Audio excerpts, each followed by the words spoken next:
Saudara, bagaimana perkembangan kondisi kesehatan Gubernur Papua Lukas NMB saat ini dan benarkah warga Papua terbelah dalam menyikapi penetapan tersangka Lukas NMB? Kita akan bahas bersama M. Rifai, juru bicara Gubernur Papua, dan juga ada Yones Wenda, tokoh agama di Papua yang bergabung lewat telepon. Selamat malam, Bung M. Rifai dan Bung Yones, sehat selalu. Ya, selamat malam semua. Iya. Selamat malam. Saya ke Bung Rifai dulu, Bung Rifai. Sampai saat ini, ini panggilan kedua ya. Lukas NMB tidak juga hadir. Apa alasannya? Ya, Silakan Pak Rifai. ya.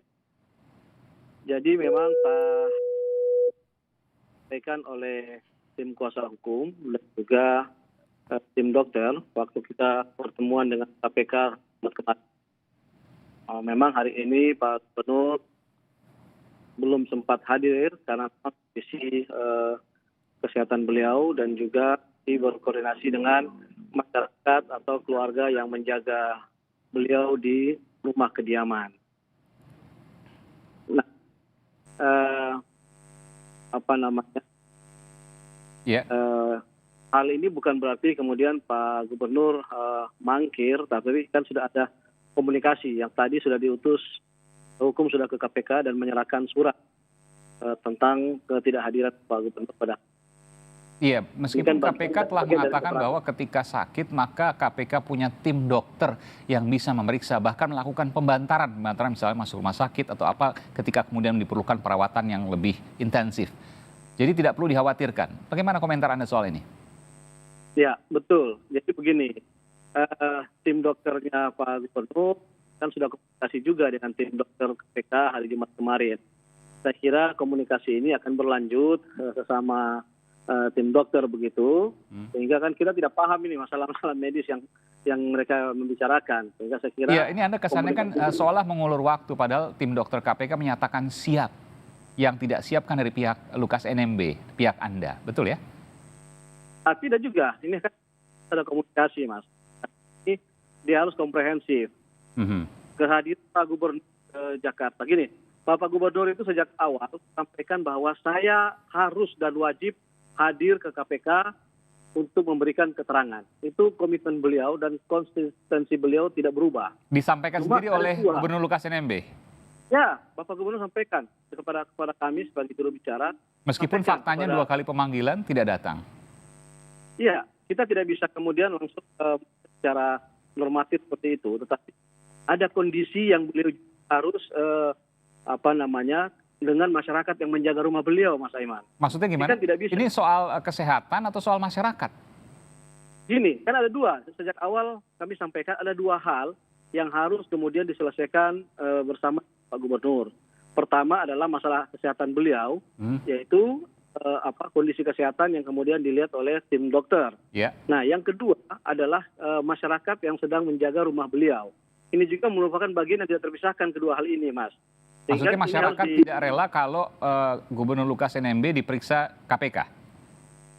Bukan, beliau tidak izinkan beliau keluar dari rumah itu loh, Mas. Karena? Ini kan masyarakat tidak mengizinkan Gubernur Lukas NMB keluar dari rumah? Iya, tidak izinkan beliau keluar dari rumah karena mereka khawatir kemudian nanti akan dibawa gitu kan. Nah, ini kan harus kita juga kemudian memberikan kesempatan agar bisa diberikan pemahaman kepada masyarakat yang betul-betul menjaga rumah beliau ini. Oke, ini mengingatkan saya pada beberapa tahun lalu ada laborasi torus ya di Sorong waktu itu. Tapi apakah sama tidak tentu hal yang berbeda karena penanganan pada waktu itu adalah berbeda saya kira. Iya, tapi dua-duanya memang pada waktu itu ya masuk Gubernur Lukas NMB juga sakit, mengaku sakit, laborasi torus juga mengaku sakit dan lain sebagainya. Bahkan saya sempat mewawancari juga pada waktu itu eksklusif di Sorong. Sekarang saya ingin ke Pak Yones Wenda. Pak Yones? Iya, salam selamat. Iya. Ada 2 hal tadi disampaikan oleh juru bicara Gubernur Papua Lukas NMB.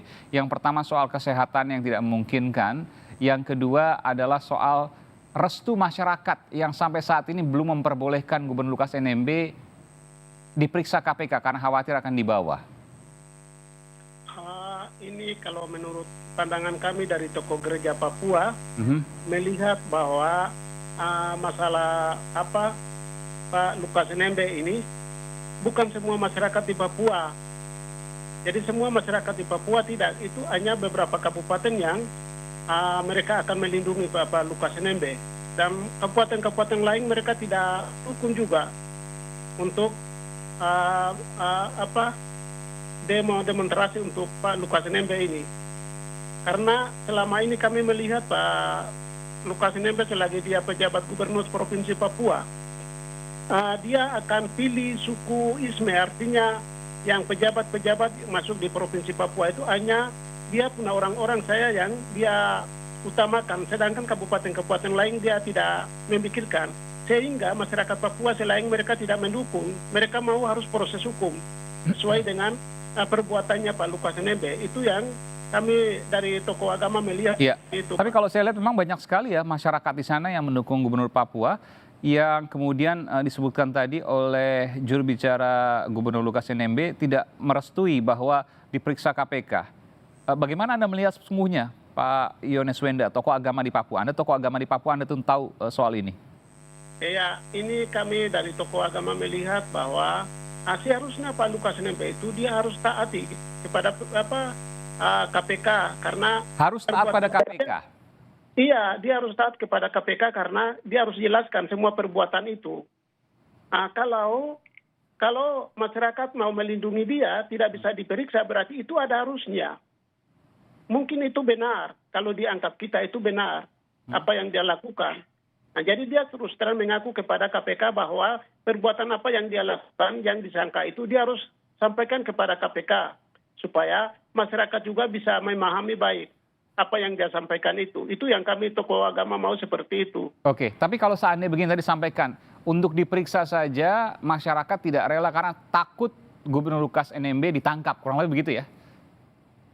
Itu tidak mungkin karena pemerintah ini negara hukum, mereka tahu aturannya. Jadi Pak Lukas NMB dia harus taat kepada pemerintah, dia harus seperti. Dan yang mempertahankan masyarakat ini hanya dia punya orang-orang yang mempermainkan dengan kepentingan mereka. Oke, jadi menurut Anda yang wajib atau yang bisa untuk menyadarkan masyarakat bahwa ini merupakan proses hukum yang harus dijalani adalah pihak Lukas NMB sendiri. Kalau enggak ya nggak akan bisa. Atau jangan-jangan orang yang akan berpikiran yang memang sengaja digunakan tameng. Tidak. Ini masyarakat Papua yang lain tidak setuju. Tidak setuju. Mereka mau harus diperiksa. Iya. Jadi ini bukan semua masyarakat Papua. Lebih banyak yang mau mengharapkan agar tuntas Gubernur Lukas NMB diperiksa oleh KPK. Iya, betul. Jadi masyarakat Anda yakin dengan hal tersebut? Karena Anda tokoh agama, Anda yakin dengan hal tersebut? Anda tahu dengan jemaat Anda? Ini masyarakat Papua tidak semua untuk mendukung Lukas NMB, tidak semua untuk mendukung Lukas NMB. Tetapi ini hanya beberapa kabupaten yang mendukung Lukas NMB. Iya. Ya, dan jadi hanya dari pandangan tokoh agama melihat bahwa semua sinode lain untuk mendukung atau masyarakat lain mendukung Lukas NMB tidak. Ini hanya beberapa kabupaten saja yang mendukung. Yang mendukung ini, yang tidak memperbolehkan Lukas NMB diperiksa, harusnya diberikan pengertian oleh pihak Lukas NMB. Iya. Kalau tidak diberikan pengertian juga, maka ada kecurigaan memang sengaja digunakan sebagai perisai, tameng. Betul. Jadi masyarakat yang lain mau, dia harus mengaku terus terang kepada KPK apa yang perbuatan dia lakukan. Ya. Baik. Dan kami tokoh agama juga mau seperti itu. Dia harus jujur bicara kepada KPK supaya keterangan itu masyarakat juga bisa tahu. Baik. Pak Rifai Darus. Ya, ini masukan yang bagus dari tokoh agama di Papua, Pak Yones Wenda. Seharusnya Gubernur Lukas NMB jujur baik kepada KPK dan menjelaskan kepada pendukungnya bahwa semua ini merupakan proses hukum yang harus dijalani dan kalau tidak salah tentu kan tidak ada hal yang perlu dikhawatirkan. Oh ya, benar sekali itu Mas Aiman. Kenapa harus takut? Kenapa harus kemudian tidak mau diperiksa? Padahal KPK sudah menawarkan tidak perlu diperiksa di Jakarta, KPK yang akan mendatangi Gubernur Lukas NMB. Ini Pak Gubernur tidak pernah menyatakan bahwa saya tidak bersedia memberikan pernyataan. Beliau sejak awal sampaikan saya harus dan wajib memberikan klarifikasi di depan penyidik KPK. Itu pertama, harus clear dulu itu. Yang kedua, kan kita bisa melihat waktu tanggal 12 sampai dengan tanggal 14, 15, itu kan masih banyak sekali ribuan masyarakat yang berada di kediaman beliau. Kemudian dengan pelan-pelan diberikan pengertian. Nah sekarang kan sudah mulai berkurang nih Mas Aiman. Ya kan? Artinya upaya yang dilakukan oleh Bapak Lukas NMB itu dia berjalan paralel antara menyembuhkan penyakitnya, meminta untuk menyembuhkan penyakitnya, tetapi beliau juga dengan cara kebijakan kebapaan beliau memberikan pengertian kepada masyarakat yang berada di rumah beliau. Untuk tidak Kalau kita, untuk tidak berkumpul dan kemudian memberikan kesempatan bagi KPK. Iya. Oke. Itu yang beliau lakukan. Baik, saya ke Pak Yones. Pak Yones, apakah Anda juga melihat hal yang sama? Bahwa Halo. Iya, Pak Yones, ini baru saja dikatakan oleh Pak Rifai bahwa konsentrasi massa dari hari ke hari berkurang karena sudah diberikan pengertian oleh pihak Lukas NMB sehingga satu waktu akan bisa diperiksa oleh KPK.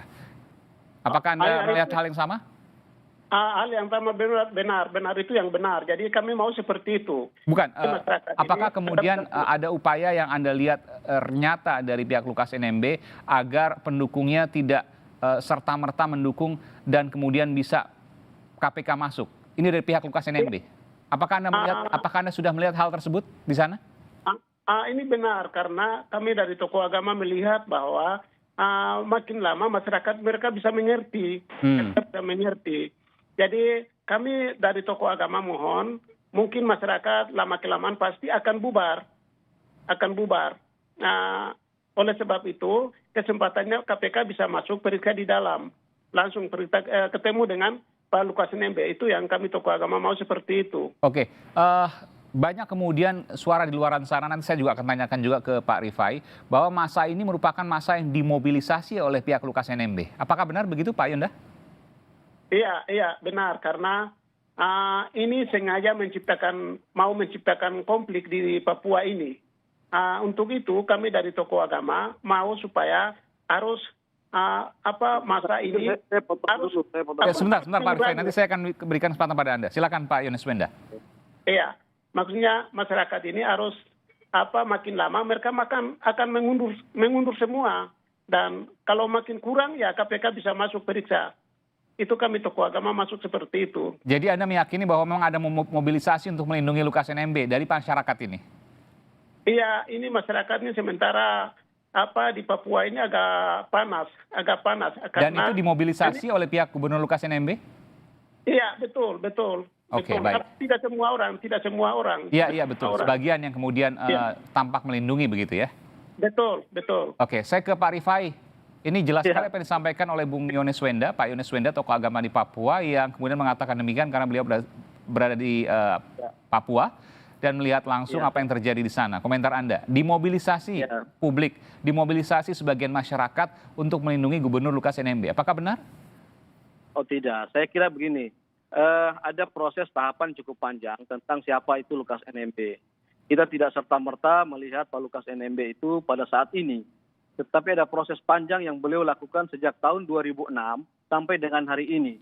Ada sebuah kebangkitan rakyat Papua itu yang beliau lakukan. Ada sebuah kebangkitan masyarakat pegunungan itu yang beliau lakukan. Ada kebangkitan masyarakat pendatang dan sebagainya itu yang beliau lakukan. Jadi kita tidak boleh potong tentang siapa Lukas NMB pada saat sekarang saja ketika sedang ada kasus. Tetapi karena akumulasi itu semua sehingga wajar kemudian ketika beliau kena ada kasus seperti ini, mereka banyak yang kemudian membela beliau sambil menunggu tentang proses yang akan berjalan. Karena Pak Lukas sampaikan, saya ini tidak akan lari kemana-mana. Saya ini orang yang gentle gitu. Saya akan menghadapi ini semua. Tapi tadi ada dua hal. Biarkan saya Jadi singkat kata, kapan Gubernur Lukas NMB siap untuk diperiksa KPK? Adakah batas waktunya? Karena Pak Mahfud, Menko Polhukam menyatakan kalau tidak mengindahkan panggilan KPK maka akan dipanggil paksa. Tentu ini tidak hal yang harusnya dihindari karena bisa terjadi bentrokan di sana. Oh ya, kalau pemanggilan paksa saya kira mari kita duduk dan berdialog terlebih dahulu begitu. Yang perlu kami sampaikan setelah hari ini tim hukum menyerahkan surat kepada KPK, maka besok malam kami akan kembali ke Jayapura kemudian akan melaporkan seluruhnya dinamika dan apapun yang terjadi ini kepada Bapak Gubernur tentang prosesnya. Sambil kita berkomunikasi juga dengan tim dokter yang nanti juga akan berkomunikasi dengan KPK. Kan tidak berjalan tiba-tiba, ini komunikasi dan koordinasi selalu kami lakukan dengan KPK maupun juga dengan pihak Pak Gubernur gitu kan. Jadi tidak ada yang kemudian kita tutupi, nanti kemudian setelah dipanggil baru kita memberikan penjelasan, tidak. Tapi komunikasi ini kita lakukan terus. Semua ingin mencari yang terbaik karena Pak Gubernur sudah pada posisi saya harus dan wajib memberikan keterangan kepada penyidik KPK. Gitu loh Mas. Kalau tanyakan kapan waktunya, apakah Anda bisa menjawab? Nanti besok setelah kami pulang ke Jayapura, kita diskusi memberikan laporan kepada Bapak Gubernur, baru kita bisa menentukan langkah selanjutnya Mas. Artinya belum bisa dijawab kapan akan diperiksa KPK bersedia dari pihak Lukas NMB. Terima kasih. Tentu ini menjadi keperhatian, pedulian dan juga keprihatinan atas apa yang terjadi di sana. Semoga hukum tetap bisa berdiri tegak dan tentu bisa juga punya hak dari Gubernur Lukas NMB untuk menceritakan apa yang sebenarnya terjadi di sana. Terima kasih. Terima kasih. Rifai Darus, juru bicara Gubernur Papua, dan juga ada Yones Wenda, tokoh agama di Papua. Terima kasih Bapak-Bapak, selamat malam, sehat selalu.